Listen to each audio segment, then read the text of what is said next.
There's someone else joining right now. Hello, hello. Let us begin because I want to make sure we try to do the best to go through this. Chapter 15 in the Hilchos Ishus. We're still going through laws of marriage. So now we're going to continue with the laws of the some of the interactions between husband and wife. And this is particularly to do with the laws of having children and how that affects a marriage. And at the end of the chapter, the Rambam is going to share with us some of his ideas based on Gemara, etc., of how husband and wife should treat each other as well. In other words, it sounds almost conditional, transactional rather, from the beginning of the half of the chapter, but the end we'll get back to a little bit of a different perspective. Chapter 15, Perek Tezvav Aleph. Ha'isha shehishtat as baila acher nesuin.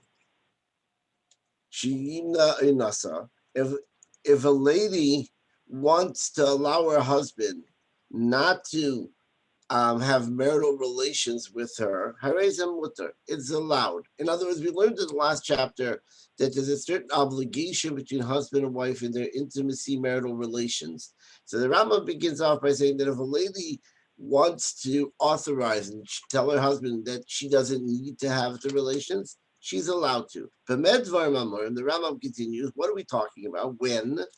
That the husband already had children. That he already fulfilled the commandment to be fruitful and multiply. But if he has not fulfilled this mitzvah yet, he has an obligation to have relations each time in the proper ona, as we learned in the last chapter, when the ona means a time literally, but it's that marital, intimate, conjugal time, until he will have children. Because it's a positive commandment on the husband. That it should be fruitful and multiply. Beis, the Rambam continues, number 2, the husband has the mitzvah of be fruitful and multiply, and not the wife. Just as a side note, I don't want to run into this too much. This is a lot of discussion in the commentaries. What does that mean? How can you separate, if you wish, one from the other? And there's a famous quote by one of the Rishonim, one of the early commentators, that implies that the wife receives schar as well. She receives reward for sure for this mitzvah too. It's not just that she's, so to say, a part of it, but doesn't get any reward, it doesn't get any recognition. But the mitzvah, the way Hashem set it up in the Torah, is directly on the husband itself. And again, there's a lot of discussion about how that comes to play, when that comes to play. But that's how you see the Rambam's approach. And the first halacha was that if he already has children, then it's okay to stop having the relations if the lady asks. When does a person become chayiv, obligated in this mitzvah?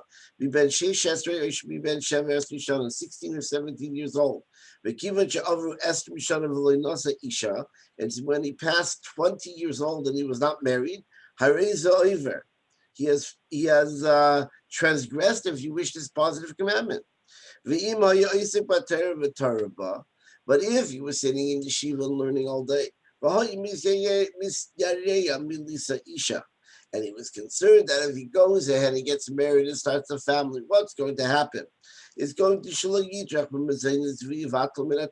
to, so to say, disrupt his learning because he's going to have to go get a job and take care of his family.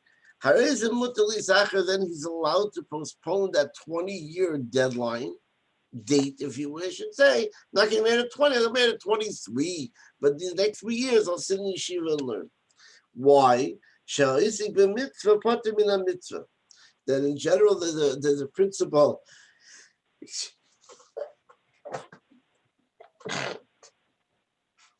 Sorry. Gesundheit. Thank you. And in general, a principle that if someone is working and fulfilling one mitzvah, they are not obligated to do another mitzvah. In the process of fulfilling a mitzvah, we don't say you need to stop the mitzvah you're doing to do another mitzvah because you're already doing a mitzvah. So if you're sitting and learning, as Rambam says, Talmud Torah, you're sitting and doing the mitzvah of learning, the mitzvah to have children can be postponed.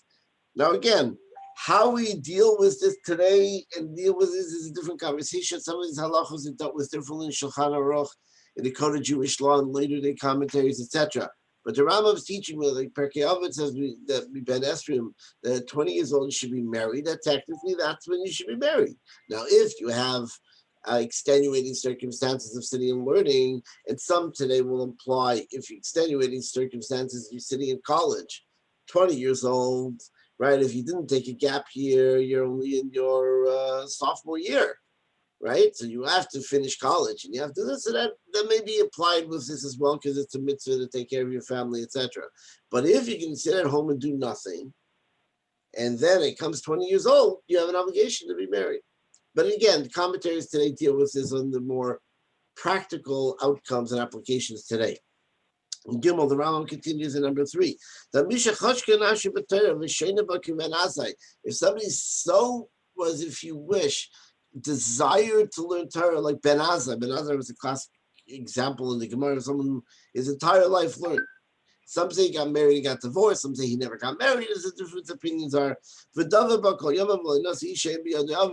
have an affair. It's not a sin. He didn't do something wrong. But still, that's not the way for most of us. Most of us don't sit and study like Ben Azai, that is so much who we are our entire life. But the Rambam says, and this talks to most of us, that you should not have your evil inclination kind of overpowering you.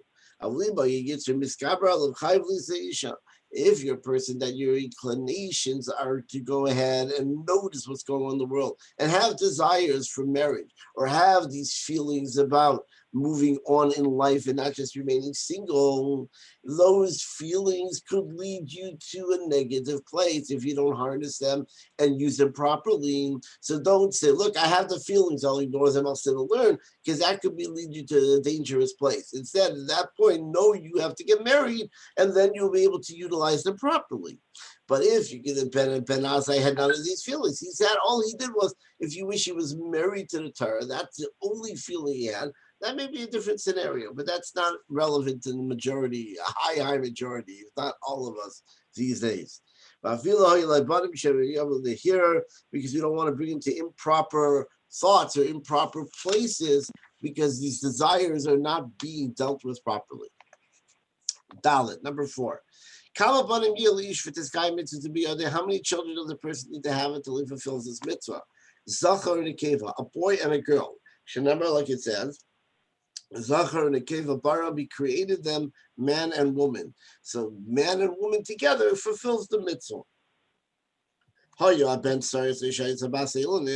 If he gave birth to a boy who was a saris, either naturally or other ways, as we learned in the first chapters, these descriptions, he was castrated in some way, was not able to have children. Or she was a barren. And we learned in the first chapters up before 20 years, and those signs are after 20 years, etc. Like kind of mitzvah, then he did not fulfill the mitzvah, because the mitzvah is not just that you should have children. The mitzvah is that you should continue. That means your children should also have children. And we're going to discuss that in a moment a little bit more in detail. So hold on. If he gave birth to children, and the children passed away, but they left children. So in other words, he had grandchildren alive, but not children. Then he did fulfill the mitzvah. Why? Because grandchildren are considered like his children in this case. But when are we talking about? When the grandchildren count? Again,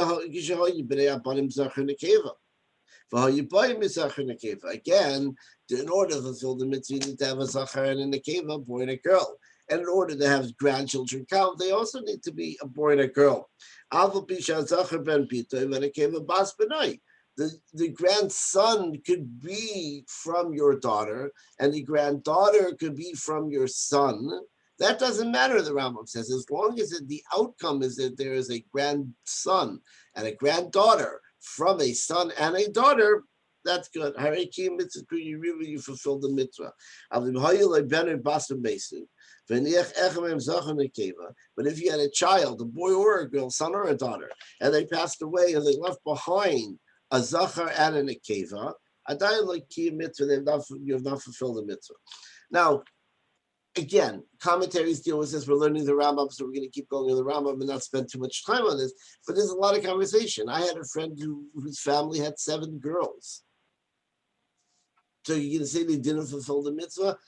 In some ways, this mitzvah is not completely up to us. It's not in our hands. We can have many children, and Hashem will decide ultimately the gender of each of our children, when they're going to be born, boy or girl. So it's really a little bit more complicated, but technically, by letter of the law, this is the mitzvah. And where this will come into play was like the first halacha in the chapter where the Rambam says, if you're asking a question of when can you stop being intimate and having relations, etc., part of the answer that the rabbi will give you will be predicated upon, have you fulfilled this mitzvah yet or not?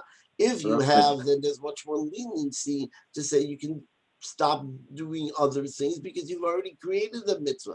But if not, then you would have to continue perhaps. Now again, every situation is different. Why are you asking?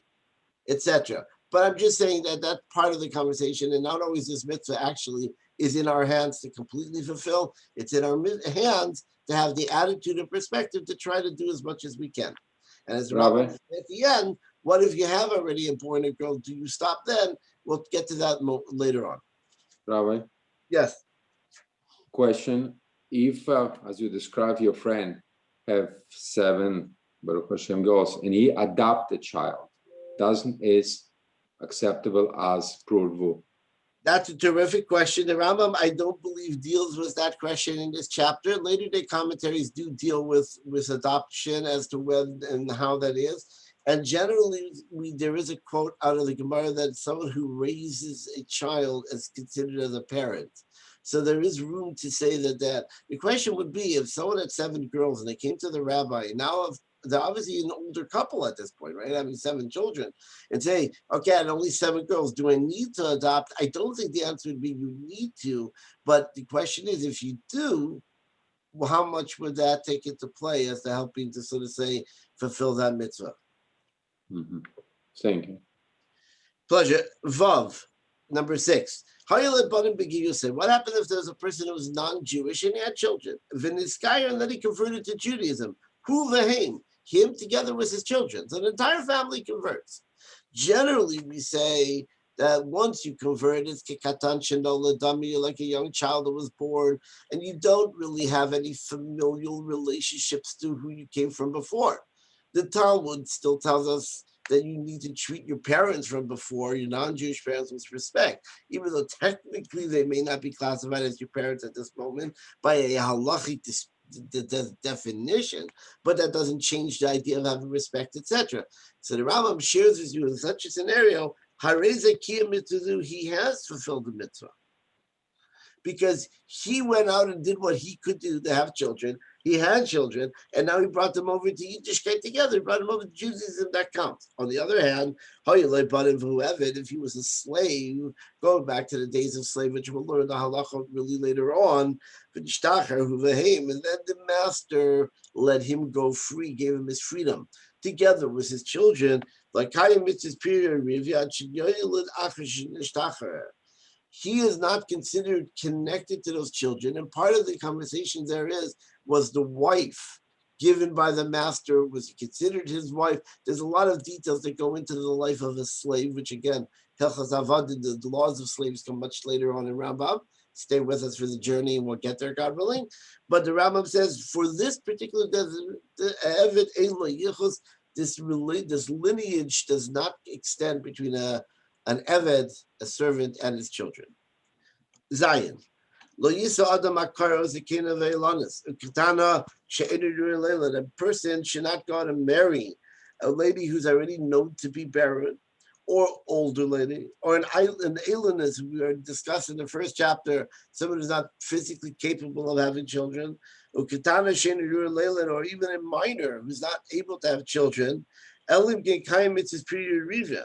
Unless he's already fulfilled the mitzvah prurufu, or if he had another lady, another wife rather, in order to have them children from this other wife. In other words, you need to fulfill your mitzvah, so you need to make sure you set up the situation as best as you can. Sometimes you marry someone and you don't know what's going to be the situation down the line. That's one thing. Here, you know already that this lady, for whatever reason, is not capable of having children. Nonetheless, you shouldn't make her your primary wife and not be able to fulfill the mitzvah. So what do? Either marry her and another one, back in the days when you're allowed to have two, and as the Rambam said in yesterday's chapter, as long as you can take care of them properly and give them the proper respect, needs, etc., therefore she is not left alone without having children and not being married, yet you have the opportunity to fulfill your mitzvah. Now again, how this all plays out in today is a little bit different because we don't marry more than one wife. So perhaps it would be after someone's fulfilled the mitzvah already, and if his wife passed away or if he got divorced, then it would be a different scenario as well. Now the Rambam continues. This is the classic discussion which you may have heard about. If a person marries, a husband and wife get married, and they last together, or they remain together rather, for 10 years, they had no children. Technically, the halacha is they should get divorced. He should give her ksuva, the monetary value that you give an ksuva if you get divorced.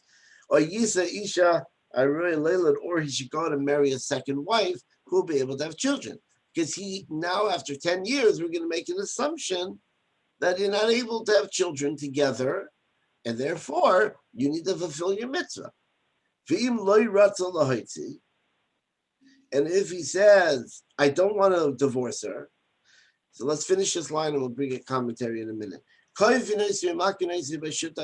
You force him to give a divorce because he's not fulfilling his mitzvah. The commentary is going to bring us the Ramah. The Ramah is the classic Ashkenazi commentary in the Code of Jewish Law.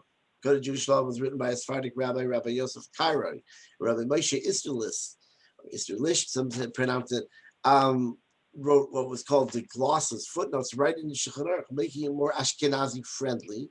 And he says that the custom today, now we're going back a while for his time, right? The custom today is that we don't force anyone we don't compel anyone to divorce after 10 years.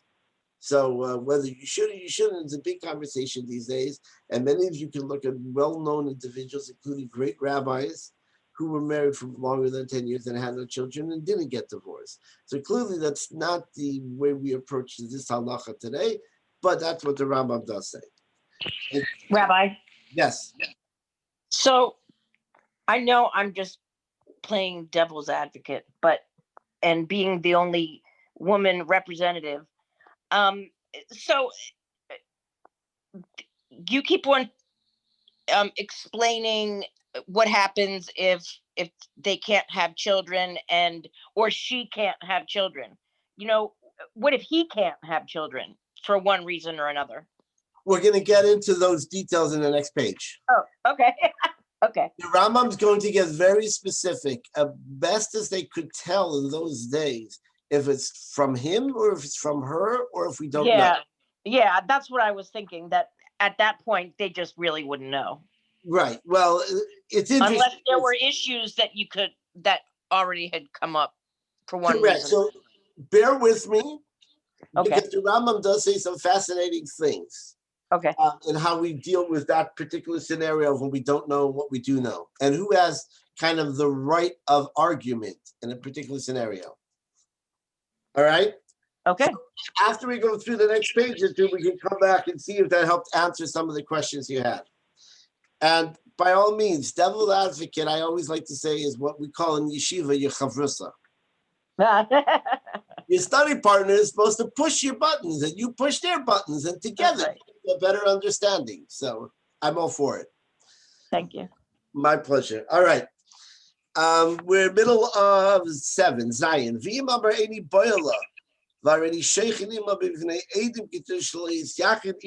she says that I want to stay with him, or he says rather, I want to stay with him, with her. I don't want to divorce her. We're continuing after 10 years, you had no children. I don't want to divorce her.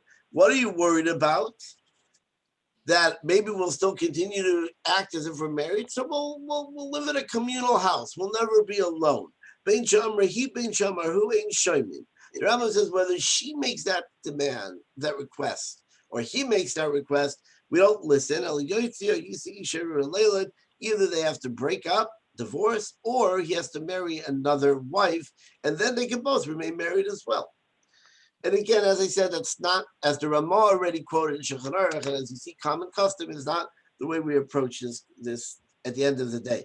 But let's keep going. Ches, number 8. Shas Esther Shana V'lo Yolad. We're already going to get into some of this conversation. We didn't have to turn the page even, at least in my book. Well, Shas, Rabbi, yes. how would that solve anything if they just lived together and they were never alone together? Why would that be even a suggestion by them to? Because this way he doesn't have to give the ksuva, and she doesn't have to feel like she's divorced, a divorcee, and look for some other life together. But why couldn't they still be together? What's Because at this point, we want. I think the way the Rambam's approaching this here from these halachas, we want to focus him that he has an obligation to have children, and if he's just going to kind of fall into this comfort zone of saying, "I already have a wife." And I already have everything I need from my wife. And we've been together for 10 years. It's the old shoe, and we're comfortable. The Rambam says no, because you have to put yourself in a position to have children. You have a mitzvah. So he says, okay, I get it. I won't have that. So I'll have a need to go out and still get married if you wish for other needs that I'm not going to have with his wife, but still I want to kind of remain comfortable with her. Yes. Okay. I think that's the answer to that question. Okay. Thank you. Ches, Shas Esther Shana V'lo Yolad, if they live together for 10 years and they not have children. And I'm going to translate this line. It's a quote out of the Gemara that if when they have relations, the literal translation is that releases his seed like an arrow. In other words, it seems to be strong, potent, and viable. So then we assume that the illness, if you wish, that's what the Rambam is calling it here, the condition that's causing them not to have children is from her. Then she would have to leave, but she can't get a ksuva because it's her doing, if you wish, that's bringing on this divorce. Stay tuned. There's more commentary. There's more conversation. Rabbi. Yes. If the woman can't conceive and the man decides to have his sperm today implanted in another woman and they have a child, how does that work in today's relations? I'm gonna politely give you a quick answer and tell you that you've touched on one of the $1 million questions that's dealing with practical halacha these days. IVF is a big discussion. And all the various, not just IVF, but all the various methods which are used of how to do that. And today we're dealing completely with a different approach. As we're going to see how the Rambam gets to this idea, today we're dealing with actual medical tests and potency and viability. And we could look at sperm, and we could look at the eggs, and we could look at various things to actually see maybe where it's coming from and how to get around it. So is there room in today's halacha that a husband could freeze his, if you wish, and she could freeze her eggs, or he could freeze the sperm, etc.? There is certain ways that it can be done. It's a very complicated question. And if anybody would ask me personally, I would put them in touch with rabbis who've been doing research, both halacha and medical, on this for years. I wouldn't even approach that conversation on my own, except for a general kind of conversation. But there are ways that it can be done properly. Okay, thank you. And listen, at some point we have to say thank God that such things exist, because there are many, many couples who have gone on to have healthy children and families thanks to these new methods that we've discovered over the years. So clearly, as in everything, as our society evolves and betters itself, God gives us tools to help us as well. So clearly, any couple going through infertility would not wait 10 years to start that conversation. They would start it much earlier, together with their doctor, their rabbi, etc., however they're going to approach it. And there are many organizations out there to lend support to people. One of them actually just had a large fundraiser, and their claim during their fundraiser was that they helped give helped 25,000 children be born through the resources this organization offered in the Jewish community. So there's plenty out there, and thank God that we have those tools. We just, like everything in Torah, there's a way to approach it to make sure it's done in a kosher way with all the variable conversations that could come out. Thank you.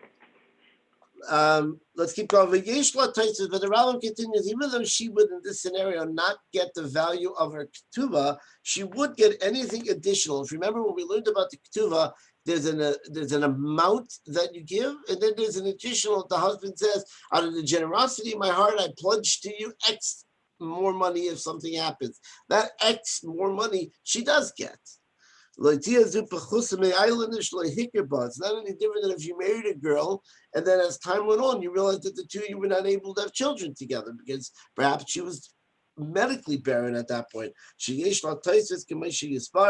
As we will explain, the Rambam says she will also receive that extra amount.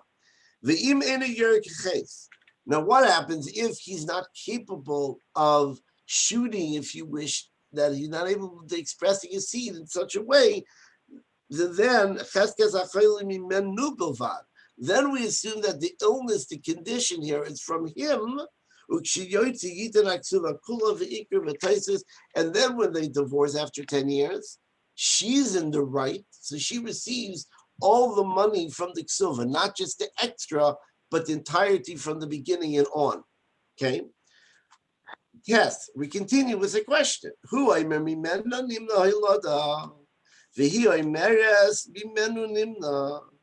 He says it's her fault. The reason we went 10 years and have children is because it's her fault. And she says, from him, it's his fault. I can tell you that he's not able to express himself properly when we have relations. She is believed. And therefore, when they get divorced, again, following the halacha of the time that the Rambam said they would have to get divorced, she receives her entire ksuva. He is allowed to do something that the halacha says. We want to, so to say, placate him as well, right? The two of them are having an argument. It's an argument that at that time, nobody's going to get involved to really be able to know the answer. She says it's from him, and he says it's from her. So since her comment is her comment is that he is not able to do this properly, therefore she gets the ksuva, we believe her. And the Rambam will explain a little bit more why we believe her in a minute. But he's allowed to do this halachic idea of standing up in court and saying, here's the money for the ksuva, but I wish to make an oath against anyone who is taking my money not for the right reasons. In other words, making a statement that in case, a disclaimer, I guess if you'd call it in today's court, that while I'm paying, I'm not accepting the guilt, if you wish. But here it's more focused on the other person. And we find that often used in a bezdin when we're making a decision based on a principle in halacha, that the other person can make a statement to kind of threaten, not in a physical way, but kind of scare the other person that if there's any doubt in their mind, they should speak the truth. So here she is believed, she gets the money, and he makes the disclaimer. Rabbi, Yes. what happened if the husband, the wife agree not to have children and they put this as precondition? It's acceptable in Ketubah. So it's not acceptable in halacha to make such a condition because he has a mitzvah to have children. Mm-hmm. Now, if they knew going into the wedding that both of them had conditions that we're not going to allow, and therefore the two of them just were comfortable to get married and just be there for each other's comfort, that might be a different conversation. But technically speaking, and this goes into the whole conversation of contraception and birth control these days as well, which I'm clearly not getting into now, and it's a much bigger conversation. And there are times that it's allowed and times that it's not allowed. But one of the conversations behind it is predicated upon this idea that he, the husband, has a mitzvah to have children. So now if you already have fulfilled your mitzvah, maybe you could be more lenient, like we said at the beginning of the chapter, the first halacha. If you don't have children, maybe you can't be. But to begin with, to make a statement saying, we're getting married on the condition we're not having children, I don't believe that's halachically something that you would be okay to do. Thank you, Rami. But what about, Rabbi, if the couple is elderly, let's say, not elderly, excuse me, in their middle ages and they want to get married? What does the situation today? And it's not advisable for the woman to have children. So again, that may be a little bit of a different situation, because I'm just trying to remember if we touch on that in a second in this chapter.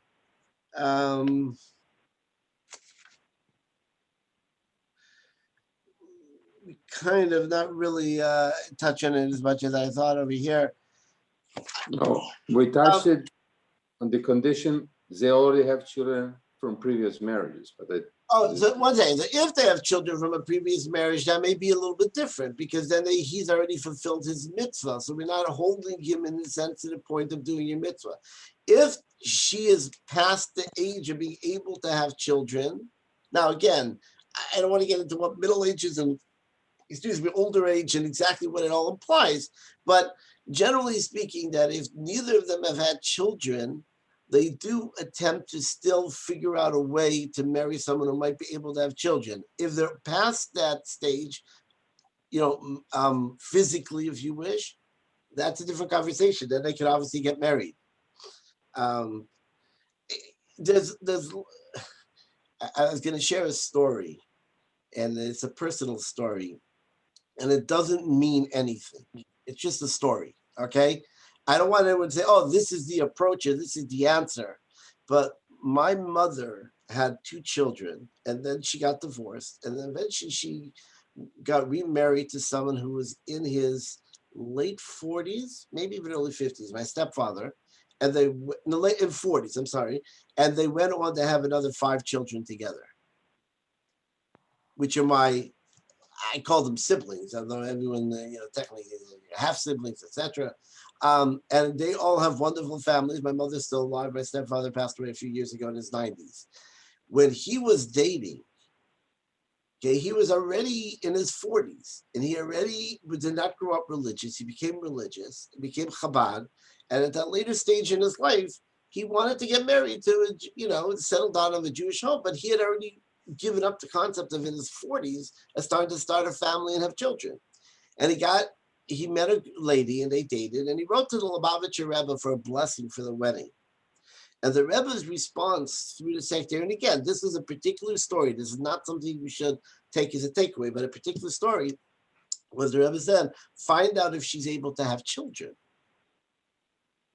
And they had a discussion, and it turned out that medically she wasn't, but it never really come up in the conversation because neither of them were expecting in their 40s to start a family with children. But my stepfather understood that the Rebbe was giving him a message. And eventually that did not work out, not just for that reason, but for other reasons. And eventually he married my mother, who was, no, actually, my dates are a little off. He was probably closer to 50 and she was in her 30s at that point. And they went ahead, there were 20-year difference between them, and they went ahead and had 5 more children. And the Rebbe saw, take it how the Rebbe sees something is a different question, that in his life, he was still meant to father 5 children. Now, again, if you came over to me and said someone is in that older age, do they have to go ahead and have children? The answer is that probably not. We're starting a family at that older age. But the Rebbe challenged him, if you wish, and today the outcome is wonderful. Again, that's a personal story, not meant to become a halachic statement, but I just thought in your conversation, maybe it adds a little bit of a conversation.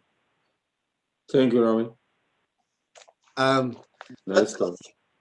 So again, these questions really would be dealt with today with the rabbi. And as I said, as I told you from before, there's other commentary as well going into it a little bit. So it's a little bit more difficult, but in the Rambam, we're kind of taking this flow as we go through it.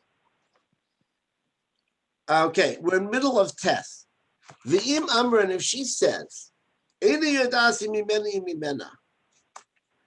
he says it's from her. It's her, she's the reason we have no children. And she says, I don't know. I don't have any, I don't really know, is it me or is it him?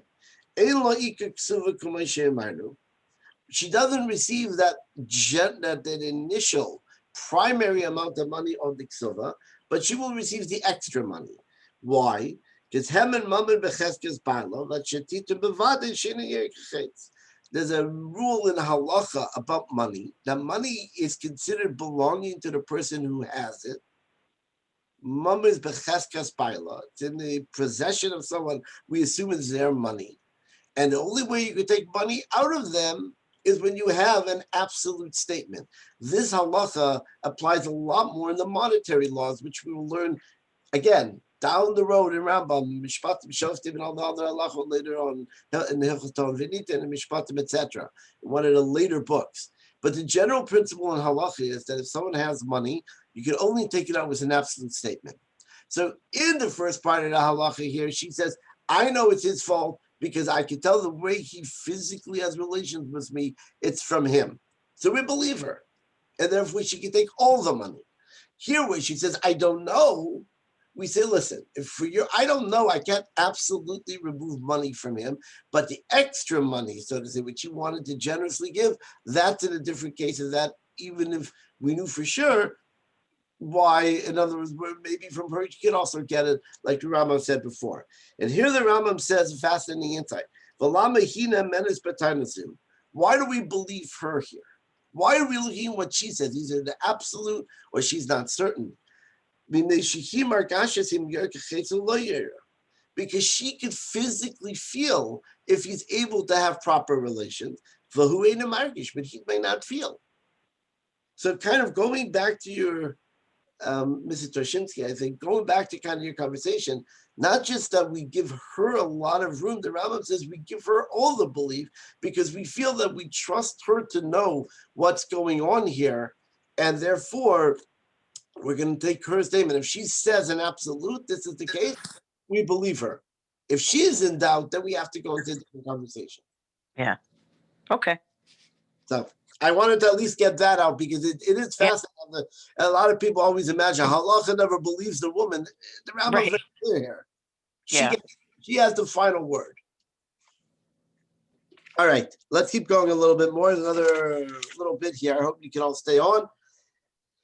Where are we? Yod ha'isha sheba litva bailo legaisha achas tishanim imnei yolada. If a woman, and that her husband comes over. Rather, let's start again. A lady comes and says, after 10 years, I want to get divorced. And she says, and like we said before, she says he physically is not able to do the act. We listen to her. Even though she doesn't have a mitzvah, will be fruitful and multiply. So why did she want to leave? What is the difference to you? He was saying all along has a mitzvah. He has to get out of this marriage to go have his children, quote unquote. But you, what's the difference? The answer is she needs children for her old age. For when it comes to her old age, it's natural that children are going to be there to help parents. If they're not able to have children, she says, I want to get out of this still while I'm younger, get into a marriage where I will hopefully be able to have children. And then I will be able to have children around in my old age. And we demand from him that he lets her go on her decision. But here's the flip on what she gets, monetary wise. We force him to let her go, even though her statement is just, I want to have children for my old age. But she will only get the primary amount of money in Iksuva, not that extra generous amount. Why? Because he was being generous to give to her only that they last together in a marriage. If she's leaving the marriage on her own, he says, I wasn't planning to be generous to such a scenario. But the primary ketuvah amount, he does have to give because that's the obligation. So here's another time where we trust her to let her force the marriage to an ending just so she should be comfortable in her old age. Yes. Someone ask something? Okay.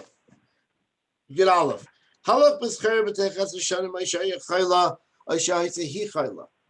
What happens if during this 10-year time period that we're looking at, he went off to business? In those days, particularly, he went off for business. It could be a 6-month trip. right? Took a boat for a few months. You went to the market. You took the boat back with the problem stuff. Or if he was sick in the hospital for a while, or she was sick for a while, or if they were in prison.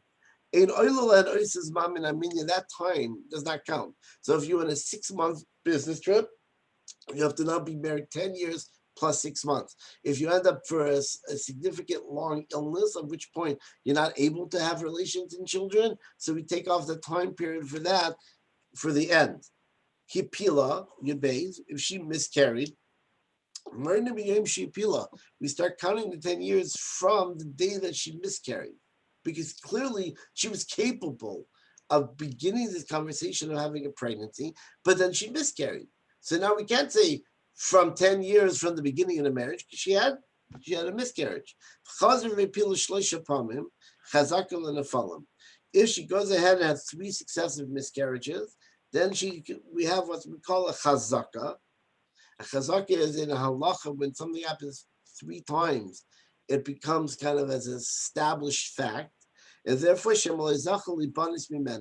maybe she is not worthy, that the 2 of them, or he and she, are not worthy to create a family together. But Yosef should let her go and give the ksuva. She is allowed to marry another person. And we're going to learn about that in a minute, so stay tuned. Yud Gimel. He says she had a miscarriage during the 10 years in order to extend the 10 years. Here, I never had a miscarriage. She is believed. She is not going to come out and make a statement about herself being barren. So we believe her. He said she had 2 miscarriages, and she said 3 nemenis. Then we believe her also. Because if this were not true, she wouldn't say 3, because when she said 3, she's creating this established chazaka about herself. And therefore, if she's willing to say that, we trust her. And therefore, again, she takes 6 and leaves. And in all of these scenarios,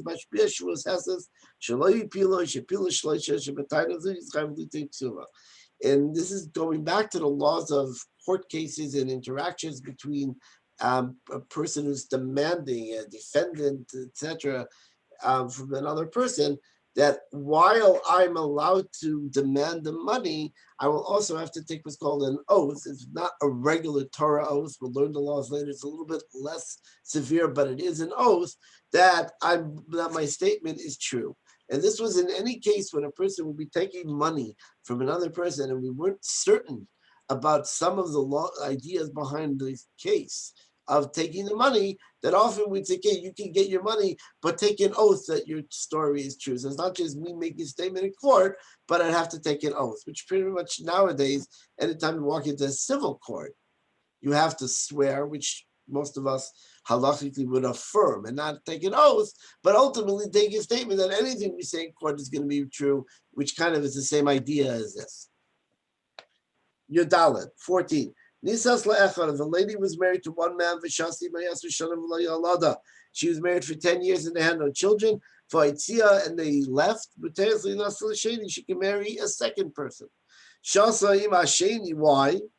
Why is that? If she did for 10 years, didn't have a child, because maybe the merits of the 2 of you together don't work. But another person, maybe you'll have the right merit, then you'll be able to have a family. If she waited married to a second person for 10 years, Rambam says, then after those second 10 years, you shouldn't marry a third. But if she did marry a third, she should go out without ksuva. Unless this third husband already fulfilled the mitzvah peruvu, or has another wife to have the mitzvah fulfilled. Because after 10-year cycles of not having children, we're a little more concerned that maybe she's not able to have children. Maybe it's from her, and we shouldn't put the man who has the mitzvah in that scenario. If they went ahead and got married, then we have the situation of if he could still do the mitzvah or not. Tezvav. Ha'isha shebala bezdin v'amar baili and yachol shamish k'derech kol haaretz shimish shemayli. If a lady comes to Bezdin, to court, and says, my husband is not able to have relations the way everyone has relations, which would lead to giving birth, to conceiving. Or he doesn't have this ability to, so to say, to express himself properly. Yasu Adayan and Pshara. So the judges should start off by making a compromise.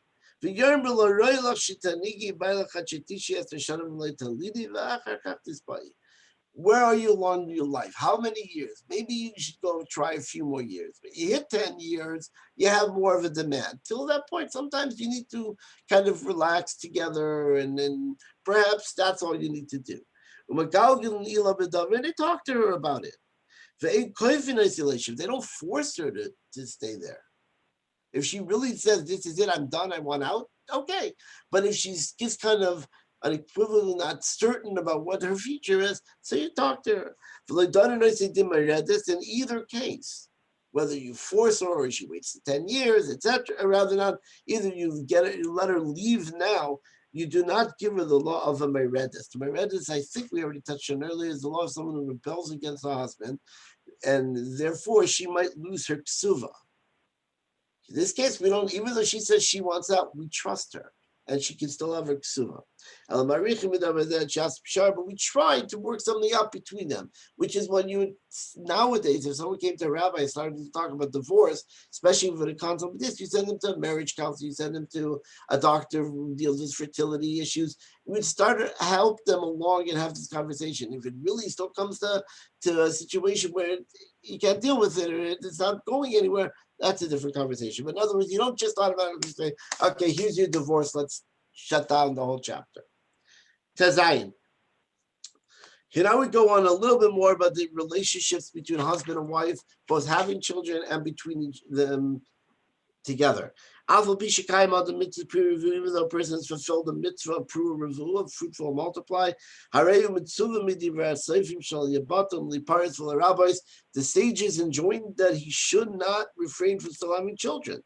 As long as he has the strength, the ability. Why? For every soul you increase, it's as if you've built an entire world. That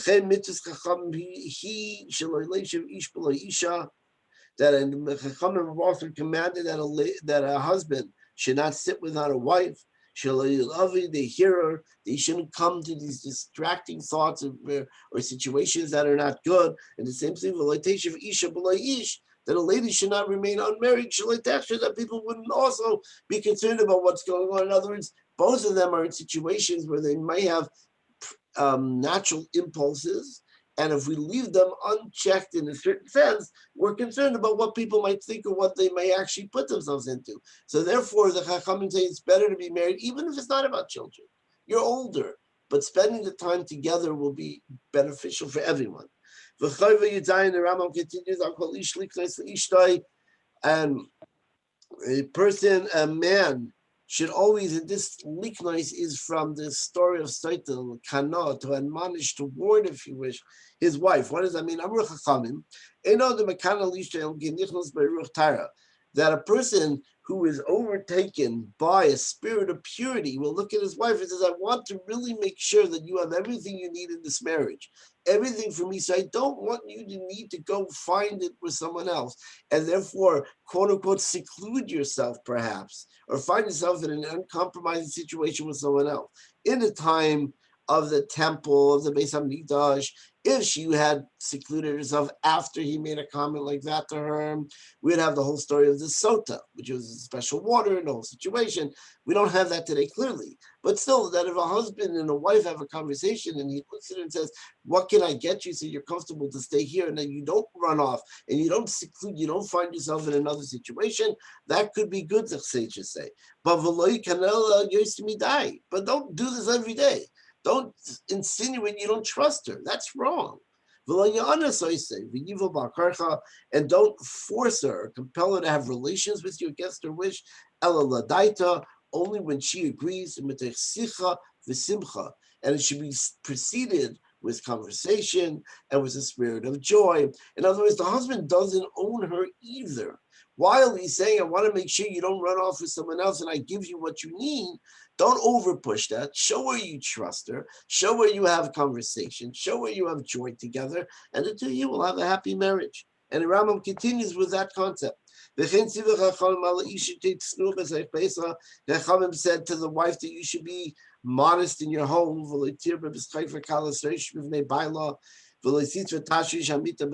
don't be too much frivolity or demand relations like publicly out loud saying, I want to go have relations tonight. And not to constantly be talking about that. In other words, your marriage should be focused on the two of you, of which relations is one piece of the puzzle. But if it becomes the focal point, that's not healthy. And she should not refrain from having relations with her husband and deny him any of that in order to pain him. Or maybe in order to make him, quote unquote, demand him to feel like he loves her more. But she should listen. This is an interesting comment the Rambam says, I'll translate it, that she should be careful from his relations, his family, and not to become too close if you wish, that he shouldn't feel threatened. I guess if she becomes too close to his family in a certain way, and the Rambam says, then he's going to start to feel threatened, and maybe he'll start to see into it things that aren't happening. And anything that might assume a scandalous situation, be careful and stay away. In other words, the husband and wife are told to be careful to focus on each other as people, not as just objectify relations, and not on anything that can lead to scandal between others, because you say, oh, I saw you hanging out with this person, and she sees him, and she says, well, you know what, I'll deny anything that you ask of me until you say X. No, that's not how you approach a marriage. The Chachamim, the Rambam continues in 19, also commanded that that a person, a husband, should honor his wife even more than he honors himself. More than you care about yourself, you should care about your wife. And love her like you love yourself. And we all know how self-love is. Self-love can cover over anything we do wrong. Take that same self-love and apply it to your wife. If you think she did something wrong, find a way to not to overlook it, find a way to share that self-love over it. The and if he's a wealthy individual and he has the financial resources, share that with her. Give her what she needs according to the money you have. And don't place upon her a great fear of you. Speak to her gently, and you should again be gentle. You shouldn't be sad. You shouldn't be angry. You should learn to interact with your wife in a very pure, special relationship. And on the reverse, tell the wife, she should also honor her husband even more. And she should it's interesting, the Rambam used the expression, she should have a certain fear of him. But she should listen to what he says. And she should see him as a king or as a ruler. And she should do what he likes, and she should stay away from what he dislikes. So on one hand, the Rambam say we tell her that she should look up to him and have a certain relationship with him one way. On the other hand, we're demanding of him to treat her. And I guess it's kind of when you meet in the middle of that, you'll have, but this language that the Rambam's using from her to him may not be the most commonly used today's day and age. But then the Rambam finally concludes the chapter with the following line. And these are the ways to accustom yourself that the B'nai and B'nais, the sons and daughters of Israel, the holy ones, who are pure in their marriages, and by following these ways, their marriage will be pleasant and praiseworthy. And that concludes the chapter. Thank you, Rabbi.